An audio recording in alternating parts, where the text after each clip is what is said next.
നിസ്കരിക്കാത്തവർക്ക് വിജയമില്ലേ? ഇല്ലേ ഇല്ല.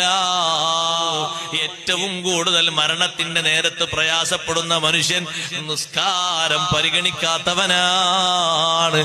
അള്ളാഹു നമ്മളെ കാത്തുരക്ഷിക്കട്ടെ.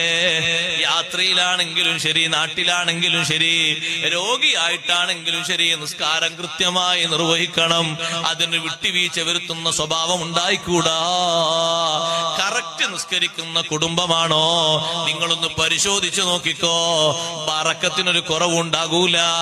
നിസ്കാരം കളാക്കുന്ന ആളുകൾ ഇടക്കിടക്ക് അവിടെ കയറി വിസിറ്റ് ചെയ്യുന്നുണ്ടോ? എന്നാൽ ബറക്കത്തിന് നല്ലോണം കുറവും കാണും. നമ്മൾ മാത്രം, ഒരാൾ വീട്ടിൽ ഉപ്പ മാത്രം നിസ്കരിക്കുന്നുണ്ട് പോരാ, ഉമ്മ മാത്രം നിസ്കരിക്കുന്നുണ്ട് പോരാ. നിസ്കാര പ്രായമെത്തിയ മെമ്പർമാര് മുഴുവനും നിസ്കരിച്ചോളണം. വീട്ടിലേക്ക് പുതുതായി കടന്നു വന്നിട്ടുണ്ട് ഒരു മരുമകള്, മകന്റെ ഭാര്യ, അവരും നിസ്കരിക്കണം. എല്ലാവരും നിസ്കരിക്കണം.